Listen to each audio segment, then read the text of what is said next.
Ever since Marco Polo brought the noodle back from China some 700 years ago, pasta has earned its place on tables around the world. Pasta comes in an array of shapes and sizes, like the die-hard pasta lovers who just can't seem to get enough.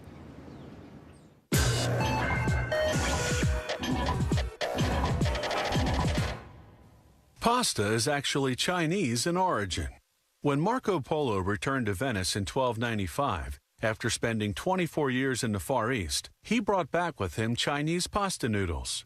Pasta became popular so quickly that by the 15th century, it occupied a prime position in Italian cooking.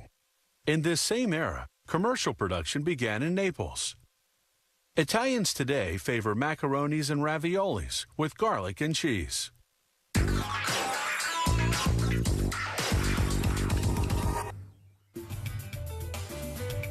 Pastas are generally made from semolina and water.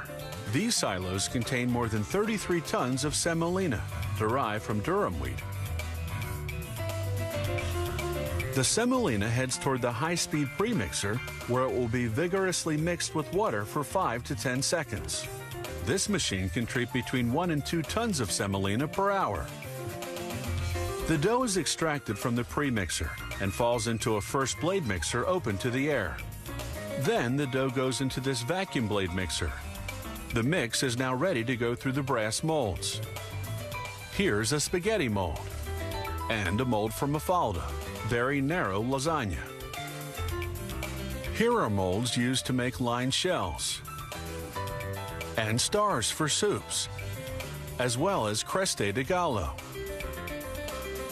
The dough is injected into the mold under pressure. This rotating blade machine cuts some 12,000 rotinis per minute.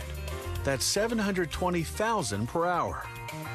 With the dough being still quite fresh, the rotinis are soft. They will dry somewhat on this plate. Now we move to the lasagnas. The dough goes through this brass mold, and the strips of fresh dough, 42 inches long, are placed on these sticks to dry at 150 degrees. They dry vertically so as to retain their nice flat shape.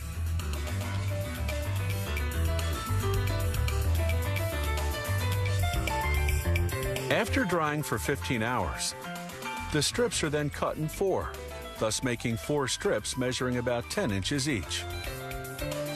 To minimize losses and make cutting the dry lasagna easier, scissors trim the dough pieces into equal lengths on the sticks. The long lasagna drying process begins. Once dry, the lengths of lasagna are finally cut. They're now ready for packaging. To make some of the other pastas, the mix has to be worked a bit more in order for it to have the required shape. The dough goes through this roller, which gives it the desired thickness. And now butterflies are formed. This mold cuts 7,500 of them a minute, for a total of 450,000 an hour. The sheet of dough is 2 feet wide. It is produced in a steady stream and goes right to the cutting mold. The butterflies fall onto this conveyor to dry somewhat. Then they head toward the next production step. Certain short pastas, such as these butterflies and fusillis, have to be dried, so they're then put into this full dryer. Coming out of the dryer, the pastas are hard and ready for packaging. Here we see the ever-popular spaghettis being made. As with lasagnas, spaghettis are also dried vertically. Now, this automated machine places the spaghettis onto a cutting table and breaks them to the proper length. The spaghettis are now ready for packaging. Exact quantities to be bagged are determined by computer. Then the spaghettis go gently down this chute.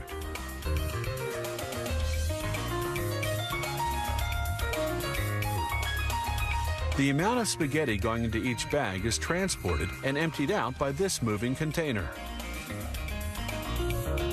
To make filling easier, the spaghettis are properly positioned by this chute.